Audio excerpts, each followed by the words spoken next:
Hey, good morning. It's so nice to see you this beautiful Sunday morning. Today we are talking about Elijah to Jesus, and the topic is fire, famine, and a whisper. When God was not in what we are thinking that God is going to do, but how do we know His will, that if God's will is in it? So I'm just going to start with the story of Elijah. We know that after King Solomon he died, the kingdom was divided into two: the northern kingdom and the southern kingdom. And northern kingdom has 10 tribes in it, and the southern kingdom has two tribes in it. And 10 tribes which were in the northern kingdom, we also call them the lost tribes of Israel. So we'll just be talking a lot about from the first Kings, chapter number 15 all the way to 19. So if you just want to open your Bible, I just want to give you heads up. So northern kingdom, so what happened? The northern kingdom, they were under the rule of King Ahab. It became King Ahab is the wicked king, and he married to Jezebel, and she is the most wickedest person in the Bible. So when he married, Ahab married to Jezebel in that time in the northern kingdom. And the one more thing I just want to very important to say, in northern kingdom they fell into idolatry. Why? Because they did not want the people from the northern kingdom for the power struggle to go to the southern kingdom and do their sacrifices at the temple, because the temple was in the southern kingdom. So Jezebel, she comes in the picture. Ahab married with Jezebel. She's the most wicked person. And what happened? After that, the idolatry was rampant. And if you see the whole Bible, most of the prophets are coming to preach or to give the news to this northern and the southern kingdom. And Elijah is the prophet. He came to the northern kingdom during the reign of Ahab. And there is a dialogue between Ahab and Elijah. And what Ahab told Elijah, he said, "Look at this. We are doing just fine. You are telling us," because Elijah was sent to the idolater nations to tell them to stop worshiping idols. If it's not of God of Abraham, Isaac, and Jacob, then it is automatically idol in the biblical sense. It is not from God of Abraham, Isaac, and Jacob. It is idol. So they were worshiping idol. They were sacrificing to the idols, and we see in First Kings that they have even Jezebel had prophets about those idols. They had the nation of idols. They had the prophets, 400 plus prophets. So what irked Elijah was this: when he was talking with Ahab, and he told Ahab, he said, Ahab told him, he said, "Hey, we've been in idolatry for almost 100 years, and see, nothing happened to us. We are just doing fine. We are eating, we are just having all the blessings, whatever you call the blessing, we have all the blessings."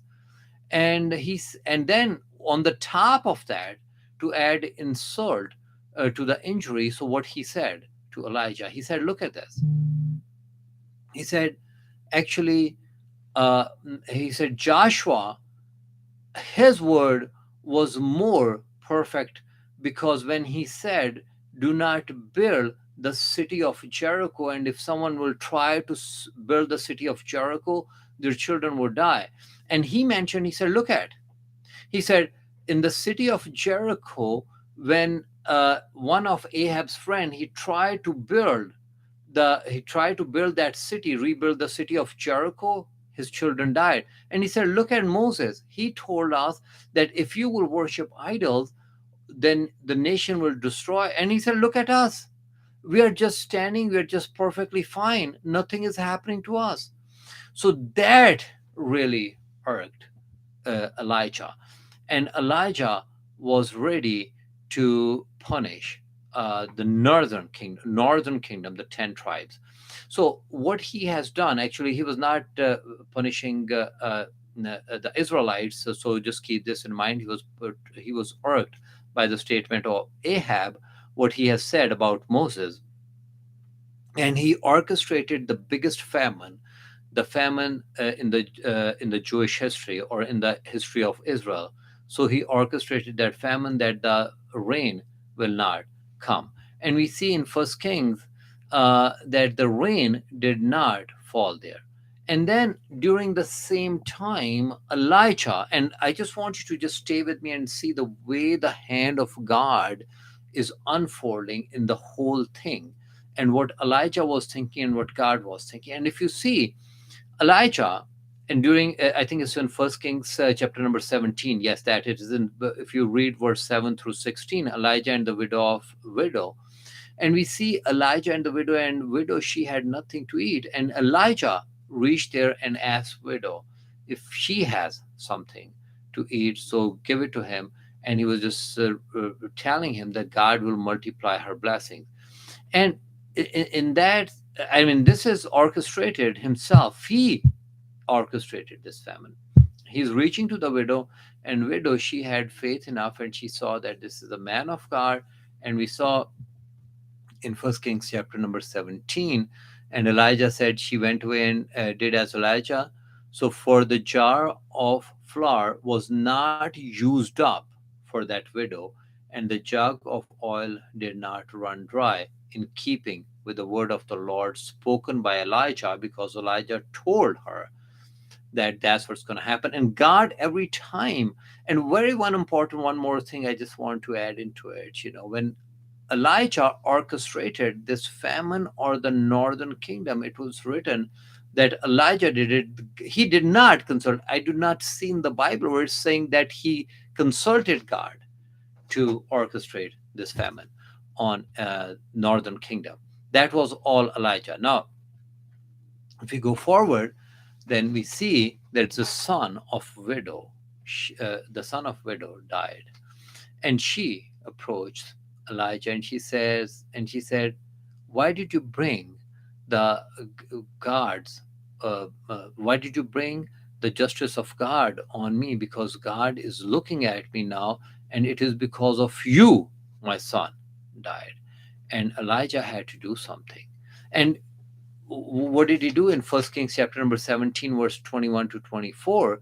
He stretched himself upon this dead kid, and he told widow, he said, "Just bring the kid to me." And the kid was dead, and he stretched 3 times. And always the numbers, they all always fascinate me. They are most of the time, if you are going through the biblical quiz and someone asks you to guess the number, so you guess the number 3, 7, and 12. So these are very 40. Number 40 is very prominent. But anyway, so he stretched himself 3 times on the kid, and he prostrated himself on the kid, and the kid comes back to life.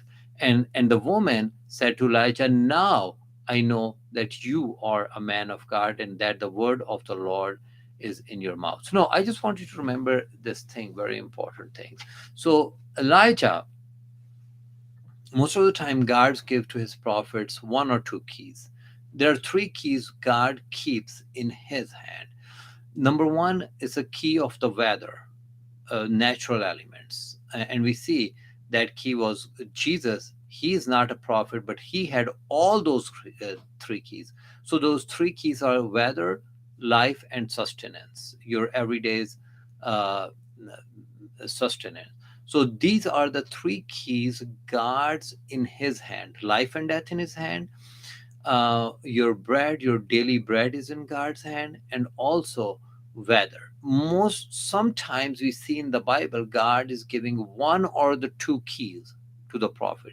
He never gave 3 keys to any prophet, unless God Himself in the flesh, Jesus, He came and we know that He had a command over the weather, He had command over the sustenance, and has the command over life and death also.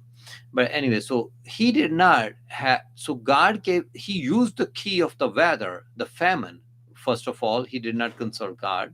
Elijah did not consult God. He used the, and now the widow's son was dead. He and God kept his word for the famine, because God, if you are, because God wants to keep the word of his prophet. But God did not. Uh, and when the widow's son died, so God gave him the key over life and death also. But when God gave him the key over life, the sons of widow, to bring him back to life. So God asked in the next chapter, chapter number 18, First Kings chapter 18, he said, "Go and tell Ahab that the famine will be ended." But God still wanted to keep his servant Elijah, his word, that this is because of his word everything is happening. And he wanted to use Elijah, even going and telling Ahab that it is because of him that the famine will be ending, because God gave him the key of life and death over the son of widow. And now God is saying, okay, so you have used two keys, now just go back. So the first key over the weather, what you have, now you have to just go ahead and just return that key. But anyway, he goes to Ahab, and there's a dialogue between Ahab and Elijah, and Ahab called him that he's the one who brought the trouble over Israel, but Elijah told him that it is him and his father. And we see this that in chapter 18, all these dialogues between Elijah and then and First Kings chapter number 18, if you want to see with me, this morning, 17 to 18. In both cases, if you see the plan, okay, now what happened, that on Mount Carmel, we know this, there's a duel between the prophets of Baal, which is the prophets, they were under Jezebel, the prophets of Baal and Elijah, they had a duel. And who called for that duel? It was Elijah himself. He said, if your God is, I mean, he was so irked what's going on. He said, if you're the idol, because he's a prophet to the idol worshippers. And he said, if your idols are true, then the fire from the heaven will come and burn down the offerings, which will be, I do not have time to go through the whole thing, but you know what I'm, so the fire will come down and burn the offerings. But we see that the fire did not come. And what did he from the idol side? But when Elijah, he asked the fire from the heaven fell on the altar and burned the sacrifice. And very important thing, this is not, he did not consult the God even in this situation. This is all Elijah who is just doing all this, and God is backing him up. Whatever he's saying, God is backing him up for the word, what he was just going and telling over there.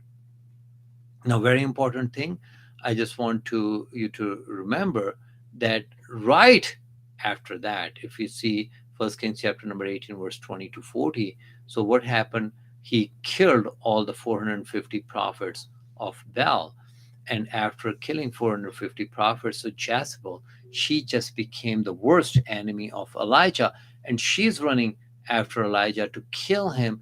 And Elijah, because this was not the plan of God, what he was doing, he's not consulting with God. So what happened, that he is running after that. I mean, he has performed the biggest miracle in the Bible, and even after that, he's running.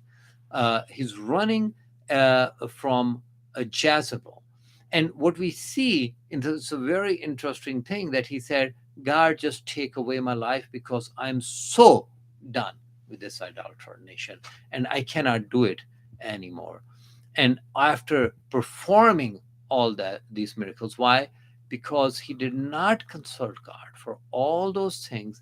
It was him, it was his anger which is just burning. And it was right, and we all do this. So his anger was right, what he was burning on Ahab and Jezebel, and that the people who are Israelites, they're worshiping idols. Now, if you go in First Kings chapter 19, 11 through 13, Lord, and this very important. You just listen what I'm just telling you now. There's First Kings chapter 19, verse 11. Then Lord said, "Go out and stand on the mountain."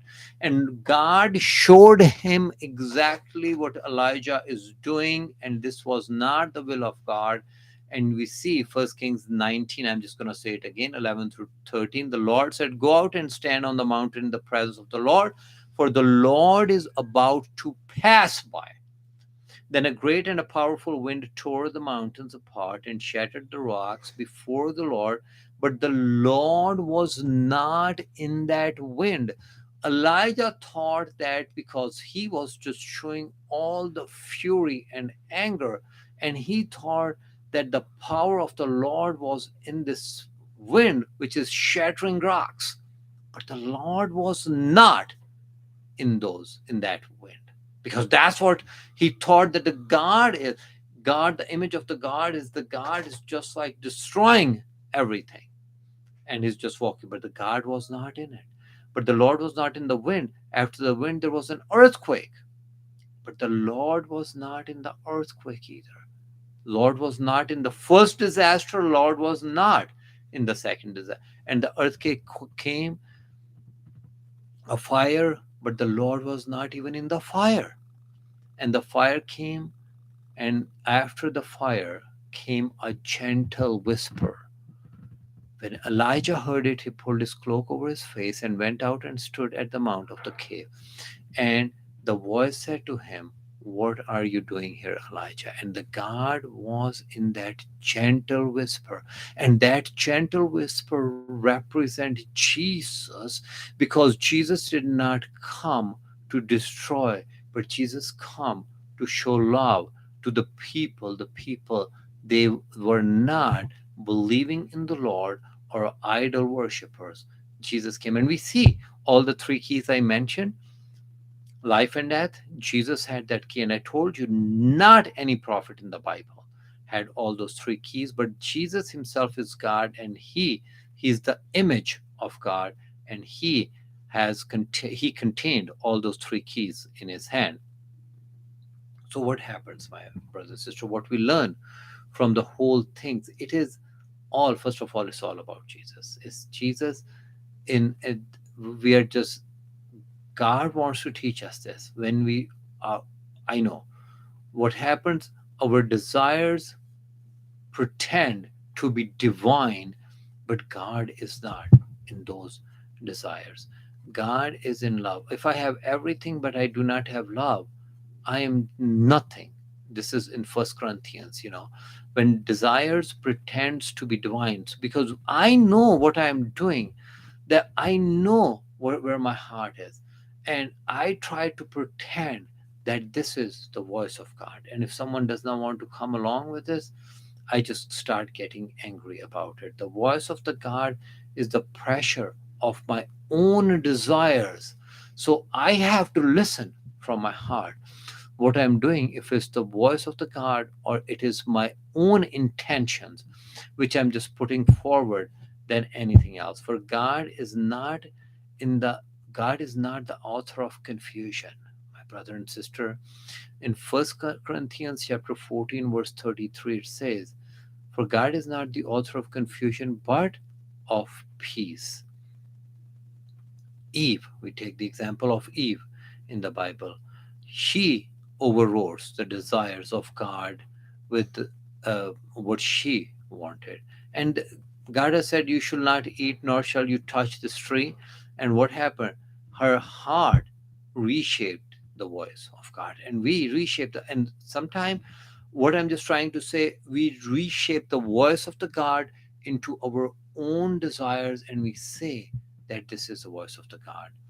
I'm not saying that we just go out and tell other people and judge other people, because when I read the Bible is not written to correct other people. The Bible is written to correct me first. So, and then we see Saul as an example from the Bible. Saul, when we use God's name to justify disobedience, remember he said that I have performed the commandment of the Lord, and he said we use good reasons we find the good reasons to follow the disobedience of God, like Saul. I do not have. But Jesus, if we see in the Bible, Jesus said, "It is not my will, but your will be done." My brothers and sisters, sometimes it's a very hard way to walk that path when you put the wishes or the desires of the God above your desires. We know this, and but we try to justify all our personal desires over the desires of the God. What was the desire of the God? The desire of the God to show love.